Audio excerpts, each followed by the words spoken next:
గుంటూరులో వీధి కుక్కల నియంత్రణలో జీఎంసీ విఫలమైందని ఎమ్మెల్యే మాధవి ధ్వజమెత్తారు. గడిచిన 2 ఏళ్లుగా వీధి కుక్కలపై కౌన్సిల్లో ప్రస్తావించిన పరిష్కారం కాలేదని అన్నారు. నెల రోజుల వ్యవధిలో గుంటూరు ప్రభుత్వ ఆసుపత్రిలో వీధి కుక్కల దాడికి సంబంధించి 3000 కేసులు నమోదయ్యాయని, ఇందులో గుంటూరు పశ్చిమ నియోజకవర్గం నుంచి 900 కేసులు ఉండటం బాధాకరమని చెప్పారు. కుక్కల సమస్య పరిష్కారానికి చర్యలు తీసుకోవాలని అన్నారు. ఆపరేషన్కి ఎట్టి పరిస్థితుల్లో సంబంధం లేదు.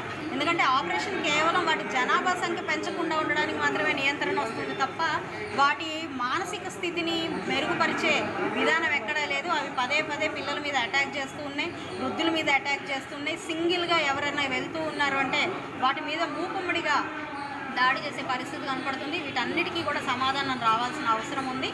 మరలా కూడా ఇది ఏ స్థాయికి ఎవరి దృష్టికి తీసుకెళ్తే దీనికి పరిష్కారం వస్తుందో ఆ దృష్టికి మేము పదే పదే తీసుకెళ్లే ప్రయత్నం చేస్తాం. అయితే గౌరవ కమిషనర్ గారు ఇచ్చిన హామీ ప్రకారం ముందుగా ఇక్కడ ఒక ఏజెన్సీకి ఇచ్చున్నాము.